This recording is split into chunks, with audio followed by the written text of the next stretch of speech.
This is a 1997 Grand Banks 42 Heritage, and what you're looking at is one of the most enduring hull designs in the trawler yachts world.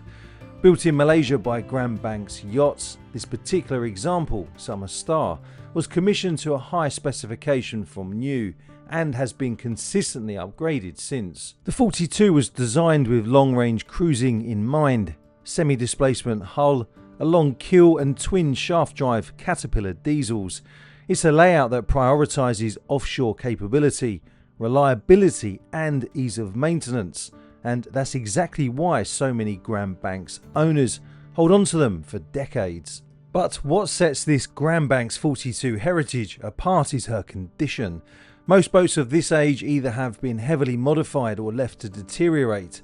This one hasn't. She's been cared for, lightly used, and is still structurally and mechanically sound.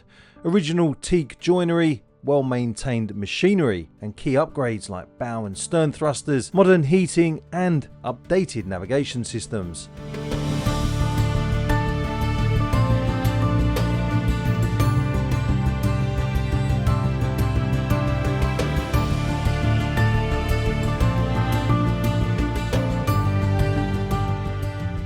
So once again, welcome back to Yacht Boy. I'm in sunny Burnham again to show you around this Grand Banks, and I'm pretty confident that this will be the first time that I've featured a Grand Banks on my YouTube channel. And growing up, I used to absolutely love these boats, and I still do. So it's a real pleasure to bring you on board and show you around. Now, before I do take you around, please don't forget to take a second to subscribe to my channel.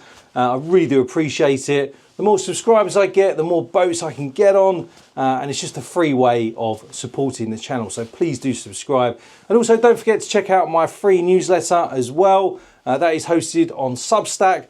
If you're interested in explorer yachts, trawler yachts, expedition yachts, coastal cruisers, and just rugged all-weather boats, then I think you will enjoy the newsletter. So I'll leave a QR code on the screen that you can scan if you're watching this on your TV.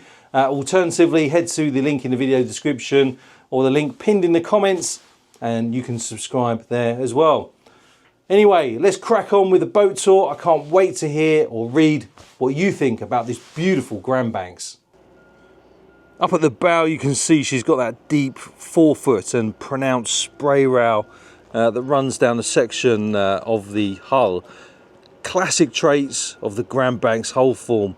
Of course, that rail helps knock down the spray and keep things noticeably drier on deck as well when you're punching into a head sea. This particular boat is built on a solid GRP semi-displacement hull with a long keel as well. So there's plenty of directional stability, especially in a following sea. And she tracks well without needing constant correction at the helm. If you want to learn more about hull types, grab my new ebook. It's in the YouTube store or via the link in the video description. That long keel also gives her a soft, predictable motion, which really comes into its own during longer passages at sea. And of course, that is what this boat is all about.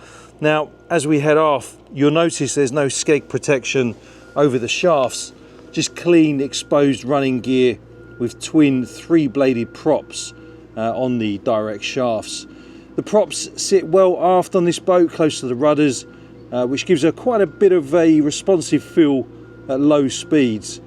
Also, if we just head aft as well, you will notice on this boat that we do have the hydraulic trim tabs outboard as well, and they help to fine-tune the ride and correct any lateral imbalance if she's loaded unevenly. So they come in really handy as well. She was built in 1997, so just before CE certification came in.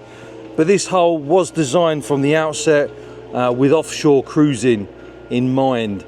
It's got a strong reputation for seakeeping, capable of handling rougher conditions comfortably, thanks to that hull depth and a bit of displacement weight behind her as well. It's quite a rare opportunity to see a boat like this on the hard, and I actually quite enjoy having a look at the underside, the hull of these boats, how everything is configured. And if we have a look just over here, you can see the stern thruster on there as well. That's a side power stern thruster to match the bow thruster up forward as well, and of course that makes manoeuvring in tight marinas a lot more civilized, especially with that long keel. But you get a really good sense of the proportions of this boat from this angle, and we'll go in and have a closer inspection of that prop and also the shaft as well. But this boat overall is in really good condition, and you'll find when we go on board and have a look around in a second that she has been really well looked after. I think this is actually going to be the first Grand Banks that I've featured on my channel, so I'll be really interested to read what you all think of this beautiful boat. And of course, at the time of filming her, she is currently listed for sale, but we'll go into a bit more detail in terms of that a little bit later on in the yacht tour. But if you get a closer look at that stem and that fine angle on there, and as we look up, you can see the bowsprit with the anchor up there as well. So I think what we'll do is we'll head back along the port side towards the stern, and I'm going to climb up a relatively long ladder and take you around the inside of this beautiful boat. One of the exhausts there on the port side, and the other one over there on the starboard side. Big old exhaust, look. And there is the ladder that I'm now going to try and climb up with one hand. I think what I might do, if I take a few steps back first, just so again you can see the proportion and the side-on view of this beautiful boat. Okay, let's head over to the ladder. Hopefully I managed to navigate up this one-handed. It's a lot higher than what it actually looks as well.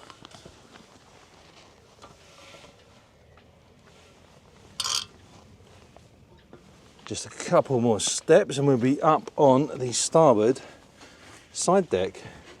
But as we come up here, just show you the huge windows on the saloon, so you're going to get lots of natural light coming in here. As we look aft, we have the steps that lead up into the cockpit. But I think what we will do is start this boat tour by heading along the starboard side deck and moving forward from there. Okay, there we go. As you can see, filler cap for one of the diesel tanks, and also filler cap for the holding tank as well. But in true Grand Banks style, a nice wide starboard side deck up here with a decent grab rail on there. So of course when you're going to be moving around this boat when she's at sea, you've always got plenty to grab onto. Because as well, if I spin around and show you the superstructure, you can see the grab rails on there as well. Ship's horn up there and the starboard steaming light, of course. Just spin back around. Now this part of the forward superstructure allows the forward guest cabins to have some additional headroom. Again, it's one of the standout features of the Grand Banks, just how much headroom you get down there. And of course we will go in there in a second and have a look around. Seating area just up here, good place to stow the fenders there as well. If I spin around, and in true Yacht Boy tradition, take you right up to the bow and just bring the camera up to my eye line so you can get a good idea for the angle of the shear on this boat as well. Plenty of hatches up here on the foredeck, so you're getting lots of ventilation in the guest accommodation. This boat has the owner's cabin aft, and it's a full beam owner's cabin. I'll take you down there in just a second. Up on the bowsprit, she's fitted with a stainless steel anchor and 60 metres of stainless chain, all replaced in 2021. The electric windlass has controls both at the helm and up here on the deck as well, so it's easy to manage single-handed. Having the anchor out on the sprit keeps it well clear of the hull and avoids any scuffing on the stem, which is really important. But that woodwork is absolutely lovely. A couple of cleats over there. And I think what we will do now is head aft along the port side deck. Again, you can get a really good appreciation for just how wide the side deck is, both obviously on the port side and on the starboard side as well. Let's head back down here. You can also access the saloon via this door on the port side, but we're going to access through the one over on the starboard side just as soon as we finish having a look around the upper deck. Up here on the cockpit on the port side, we have the stowage for the life jackets and flares. A life buoy over there as well. Just remember as well, if you are looking to upgrade any of the safety gear on your boat, I do have a couple of Amazon affiliate stores that I've handpicked some items. So if you want to check them out, I will leave them in the video description, the links to those affiliate stores in the video description. Over here on the transom, you can see the davits for the tender and the ladder that leads down to the swim deck as well.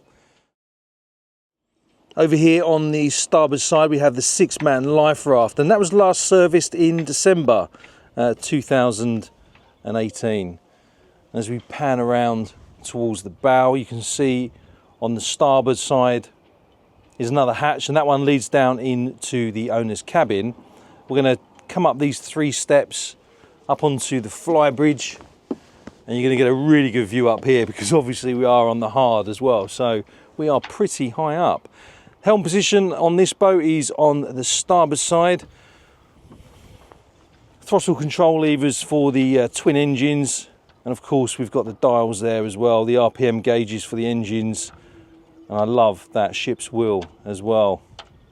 Controls over there for the bow and the stern thruster, auto helm controls just there, and a multifunction display there for the Raymarine radar. And also when you are up here, you can put your paper charts in there if you want to do some traditional navigation rather than relying on the digital charts. You can put the paper charts in there. And you'll notice as well we have a wind deflector up here. So if you are powering through the water and you want some protection from the wind, then you've got a really decent sized wind deflector up here. Over here on the starboard side, fixed seating area with a fixed table. As you can see, obviously the covers are on at the moment. Most of the covers have been taken off, and there are a lot of covers on here. So a massive thank you to my friends at Clark & Carter Yacht Brokers for spending probably about half an hour to an hour on board this boat before I got here, taking off all the covers. But as you can see, plenty of seating up here, so you're going to have ample space for your friends and guests to come enjoy the view whilst you're underway. Here we see the mast with the lifting tackle, handy for launching a tender or handling gear. And there's rigging to support that structure when underway. And as we pan up, you'll see the Raymarine radome as well, the static array radar, which is part of the E-series system, along with the GPS antenna right atop the mast there. Everything is really well laid out up here and easy to access for maintenance as well.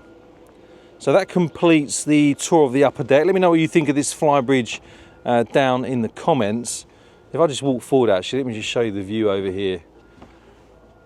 I'll stand over on the starboard side at the helm position. My friends over there at the Burnham RNLI station, and there we have this fantastic marina. Remember, if you are thinking about buying, selling, building or chartering a boat, then feel free to get in contact with me. I've built up a fantastic network over the last couple of years. But anyway, let's crack on with the rest of the yacht tour. I'm going to take you inside the boat now and show you around, starting of course from inside the saloon.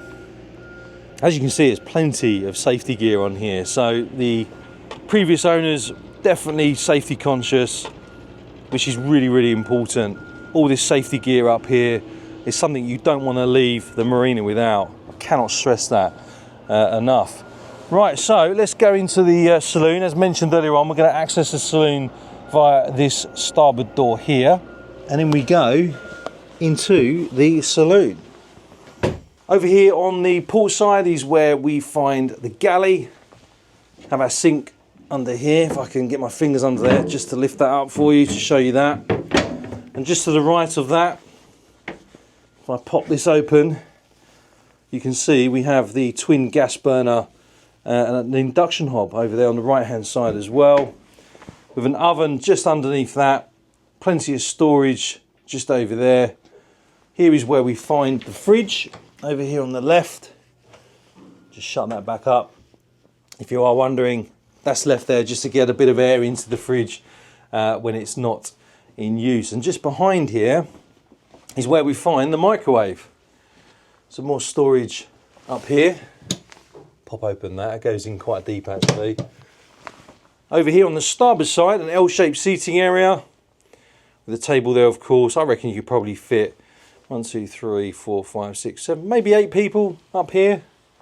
I like the fact you've got the window just there as well that you can peer out of whilst you're underway. That can be closed as well in terms of bringing the blind down.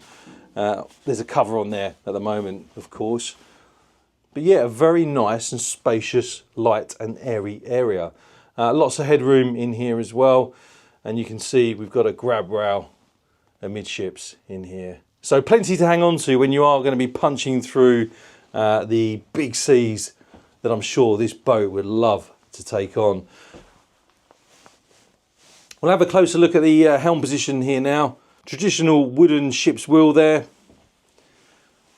Throttle control levers for the port and starboard engine. I like the fact that we've got the red to indicate port and green to indicate starboard there as well. Over there we have the controls for the gear. And of course, if we look at the dashboard, RPM meter for the port engine, RPM meter over there for the starboard engine, engine temperature gauges as well. VHF radio over there. And there is the control panel for the windlass. And some more of the gauges for the voltage readouts as well. Up here on the brow, have the alarm panel over there on the right. There we have the level indicators for the port tank and also the starboard tank as well. Depth sounder. By the way, if you are a member of my YouTube channel, you would have seen the sneak peek preview of this Grand Banks before anybody else. If you'd like to join my fellow channel members, then you can find the button on the home page of my YouTube channel. But of course, I'll also leave a link in the video description as well. I want to say thank you for your continued support. But I absolutely love these massive windows. And you get a good all-round view around this boat if I just pan around. Of course, when the covers are off those windows aft as well, you get a good view of the aft section of the boat as well. If you're wondering how we access the engine room, well, we're going to lift those up in just a second and I'll take you down into the decent sized engine room on this boat. Before I forget, if I just move this chair out of the way, we do have another mini fridge just over there. Here's where we can find our wine glasses, and we've got some storage underneath the skipper's seat as well. Little footrest just down there. A fire extinguisher located just next to the helm as well. Good position for the fire extinguisher. But yeah, very nice. If you are wondering what that tube is for, when I shared the sneak peek aboard these Grand Banks with my channel members, one of my channel members informed me that it's the tube for the wiring up for the Flybridge. So thank you, channel member, for that. Now, one of the things that really stands out in here is the woodwork. It's all finished in high quality teak with solid trims and veneered panels, giving it that warm, classic Grand Banks feel that I absolutely love. It's not just decorative either. The cabinetry is well built and designed to handle the knocks of extended cruising. So if, like me, you have some young kids, bringing them on board when they're on here with their toys and stuff, knocking into all the cabinetry, it's renowned for its wear and tear, which is really good. If I just come over here and pop this open, you can see there's some more storage space in there as well. And I guess if you wanted to have a little telly on here, you could probably put it on that bit of cabinetry. Some speakers up there as well. But why would you need a TV when you've got views like this? Just check out that. And when you're over here at the galley making some tea for the crew or cooking up a meal, just check out that beautiful view thanks to those massive windows. Now, these windows are actually framed in teak as well to match the rest of the joinery. And of course, as mentioned before, they are fitted with blinds all around for additional privacy and shade as and when you need it. Right, let's spin around. Let's head aft now. I'm going to take you into the full beam owner's cabin. You notice as well, you do have a door there that can be shut, so if you want some privacy when you've got your head down, then you can just shut that down. But we'll descend these 3 steps and enter the owner's cabin. Over here on the port side, you can see a vanity area. Again, lots of cabinetry here, so you can set up all of your laptops, whatever else you want to bring with you. If you want to do some work whilst you're motoring from A to B, then you can do that thanks to the plenty of space that you've got here.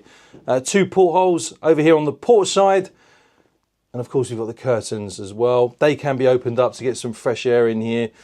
And even the little touches like having this shelf just over here where you can keep your charts or your manuals, instruction manuals, maintenance manuals, is really, really handy. Another 2 portholes over there as well. Again, they can be opened up. But yeah, very nice, bright, airy space.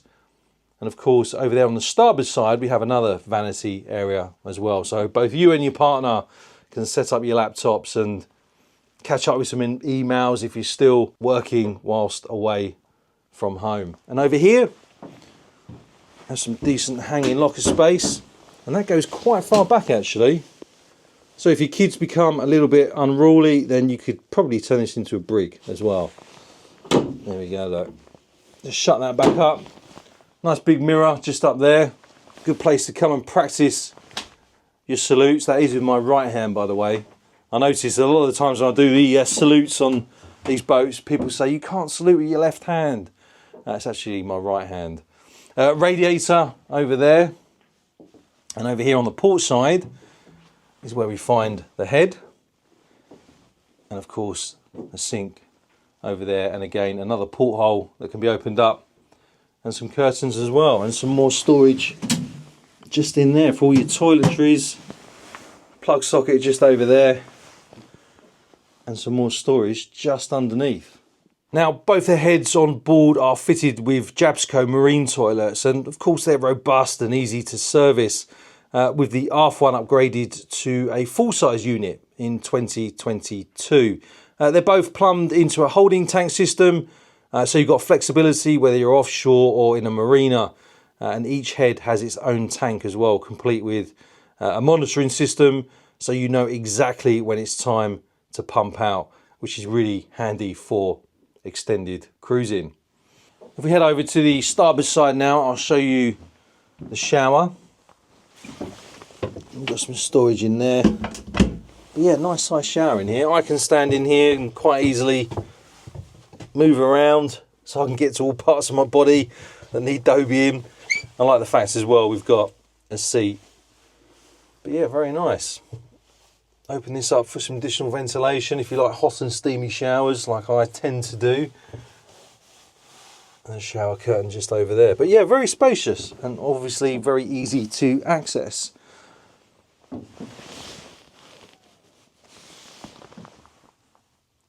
So before we head up into the bow and I'll show you the guest accommodation, let me just pan around once more just to show you this beautiful area. I really like the way this is lit as well. Obviously you've got the reading lights above the bed, but if you want a more softer tone, then you've got these nice lamps over there as well. As always, going to be really interested to read what you think of the owner's cabin on this boat.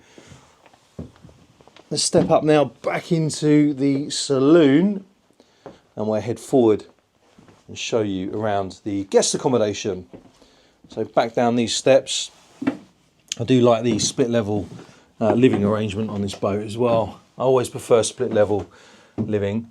Over here on the port side, single berth there and another one over there. So if this was my boat, this would be great for my son and daughter. This would be their cabin, but there's still plenty of space in here. Behind that door we've got loads of cabinetry. You can see how deep back that goes, so you can store plenty of stuff in here. And of course we do have a hatch up here as well, so you can open up that, get some ventilation in here, but it does have the mosquito guard on there as well, so you're not going to get mozzies coming in here and flying around should you happen to be at anchor and want some additional ventilation in here. Another reading light just over there, and just under this bunk have no fewer than 4 drawers. And if I look over here on this bulkhead, you can start to see the angle of that hull as well. Very nice.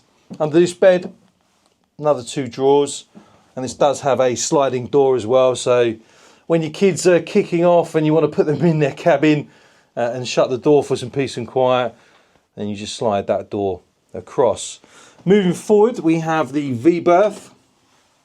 Again, lots of space in here, and earlier on in the video when I was telling you about the additional height in the superstructure, here is where you see the benefit of that, because when you walk in here, you've got plenty of headroom. I've got probably about a foot above me.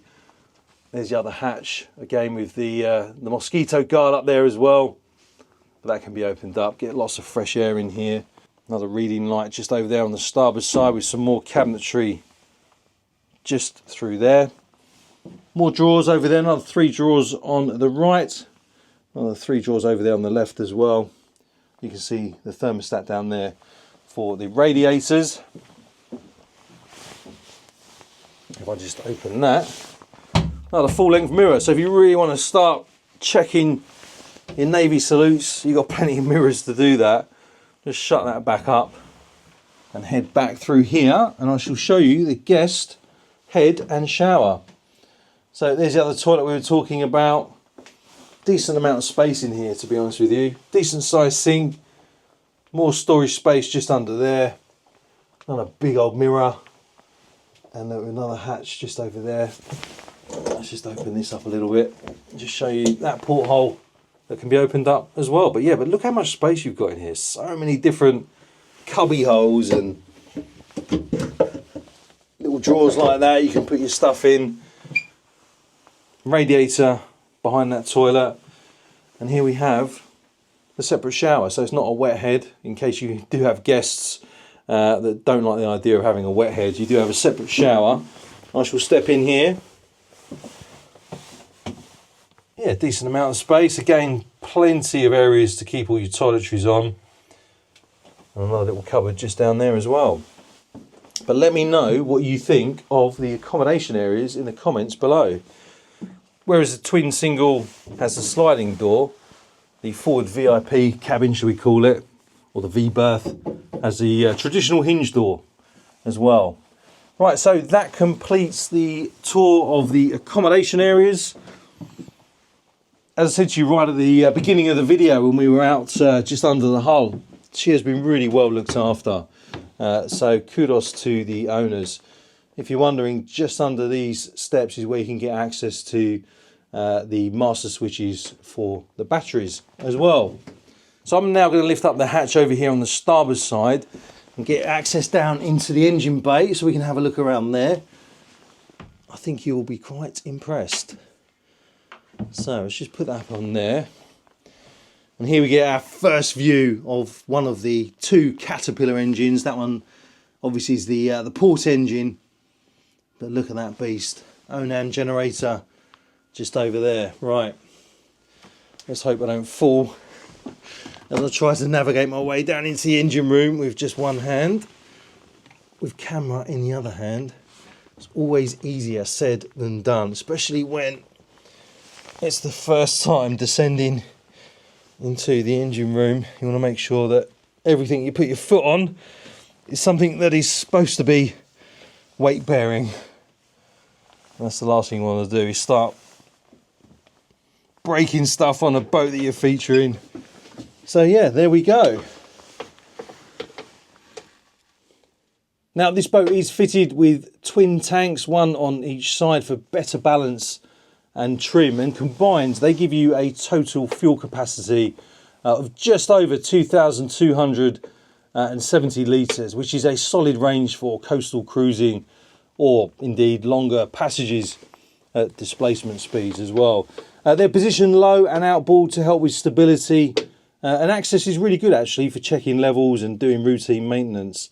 The port tank set up the same way, mirroring this one over here on the starboard side. This is the Onan 6.5 kW diesel generator. As you can see, she's tucked neatly in this spacious engine room. It was overhauled and rebuilt in 2010 and was last serviced in 2023. It's sized really well for a boat of this class, more than enough to run the heating, battery chargers and other systems as well while you're off grid. and it's really quiet for its age, and it's easy to access for servicing, which is really, really important. If I just move around, pivot over here next to the generator, so I'll give you a close-up view of the starboard engine. So this is the Caterpillar 3116, and she's a 6-cylinder turbo diesel rated at 350 horsepower. She's freshwater cooled through heat exchangers, and this one's done just over 2,300 hours since new, which works out to be around 90 hours per session, which is pretty optimal usage for longevity when it comes to these type of engines. It did have a full service in spring 2022, including new impellers and an oil service in April 2023. Now, these engines are known for their durability and relatively straightforward maintenance. There's no electronic management as far as I'm aware, so it's all mechanical injection. And that makes it easier to troubleshoot and service yourself if you are that way inclined. And as you can see, access in here is decent too. There's good clearance around the block for filters, belts and cooling lines, which makes a real difference if you are doing your own servicing. And over here, of course, we have the port engine as well. And just in front of the engines, you'll see these bronze raw water strainers, one for each side. Now, they actually filter out all the debris before cooling water reaches the engine's heat exchangers. Now, of course, they are solid, they're very easy to access, and the clear bodies as well make it simple to check for blockages at a glance as well, which is ideal for routine engine checks. Another thing that I will mention as well is that each engine is mounted on 4 rubber isolation mounts. You can see one of them just there. They've got 2 forward and 2 aft, and they're designed to absorb vibration and allow a bit of controlled movement under load, which helps to reduce noise and stress on the shafts and couplings while underway. There's the other one just there next to my knobbly knee. Well, let me just pivot around in here so I can give you a good look at the port engine. In case you are wondering, we have the fire suppression system in here as well. If I just kind of stand up a little bit, show you the hot water tank just over there. There is the port fuel tank as well. I'll give you a bit of a closer look at that. But yeah, if you are mechanically minded, please let me know what you think of this engine bay in the comments. You know, in terms of my untrained, non-mechanical eye, you know, everything is within easy access. You can reach over and get hold of things that you need to check for maintenance, etc. So it is really handy. And of course, over there is where we find a battery bank as well. And just over here, look, we've got another plate built by Grand Banks Yachts in Malaysia. If you are wondering what the range of the boat is at typical displacement speeds of around 8 knots, the twin engines burn roughly 15 to 20 litres an hour combined. That gives you a comfortable range of around 1,200 nautical miles with a decent reserve. Top speed is around 16 to 18 knots, depending on how she's loaded and the hull condition. But she's really designed to cruise efficiently at 8 to 10 knots, which is where that semi-displacement hull and the twin cats are most comfortable. I hope you've enjoyed having a look around this boat. I really am looking forward to reading the comments to hear what you think of this beautiful Grand Banks. I'd like to say a massive thank you to the owner of this beautiful boat for letting me come on board and show you, my subscribers, around. I'd also like to say a huge thank you as well to Clark and Carter Yacht Brokers for letting me come on board and feature this boat. Now, at the time of making and recording this video and uploading it to my YouTube channel, she is currently listed for sale. So if you want to find out more about this boat, I'll leave a link direct to the broker's website in the video description. Don't forget to subscribe if you haven't already. If you've got access to a boat you'd like me to feature on my channel, then please feel free to reach out to me. Don't forget to subscribe to that free newsletter as well. It just gives me something to do in between filming boats. I can write about boats as well and keep you updated really in terms of what is going on in our wonderful community. I'd also like to say a big thank you to my channel members for supporting my channel. I will be giving a quick preview of this boat to my channel members. So if you're watching this now, chances are if you are a channel member, you've seen that preview that I shared a few weeks ago. But anyway, I'm now going to film another trader, so I'm going to crack on with that. Until next time, fair winds and following seas.